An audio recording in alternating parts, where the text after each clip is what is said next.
Yes.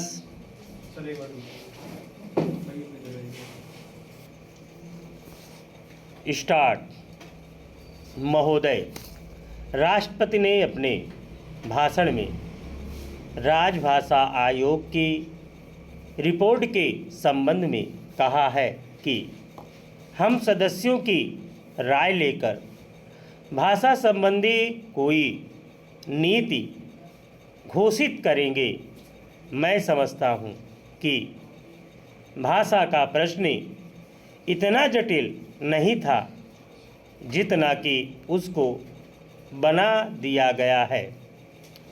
इस जटिलता को लाने में जहाँ उन लोगों का हाथ है जो सरकार में नहीं है, वहाँ इसमें भारत सरकार की भी बड़ी जिम्मेदारी है।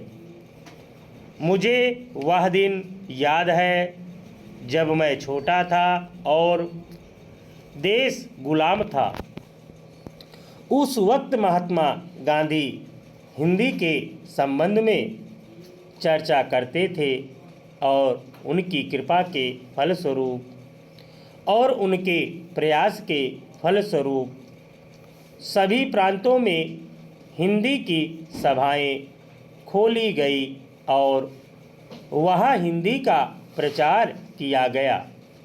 उस समय हम अंग्रेजी के गुलाम थे और अंग्रेज़ों ने ही हमारी राजभाषा अंग्रेजी घोषित कर रखी थी। तब हम अंग्रेजी से दूर थे और हिंदी के निकट थे। लेकिन आज जब हमारी अपनी सरकार है, अपना शासन है, हम हिंदी से दूर होते चले जा रहे हैं। एक समय था जब देश में हिंदी के संबंध में एक मत था।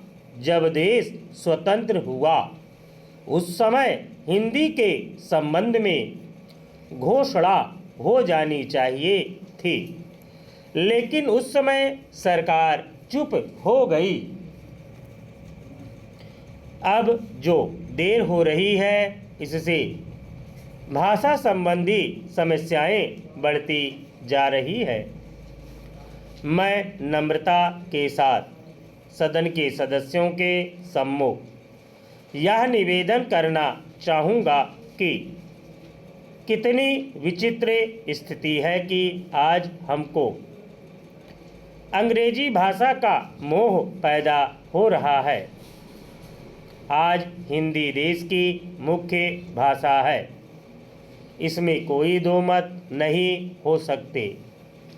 यह सबसे अधिक बोली जाने वाली भाषा है।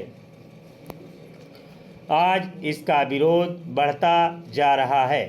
कुछ ऐसी बातें हो रही हैं जिससे मालूम होता है कि हिंदी का विरोध प्रादेशिक भाषाओं से है, लेकिन ऐसा नहीं है। सच पूछा जाए तो बात यह है कि अंग्रेजी भाषा के स्थान पर हिंदी को लागू करने का प्रश्न है।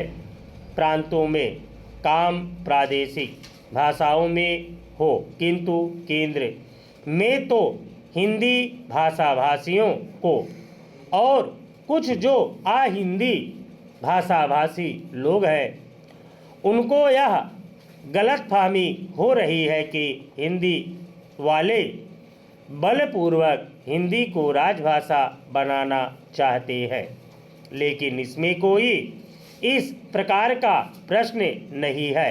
यह तो केवल आपस में समझने का प्रश्न है।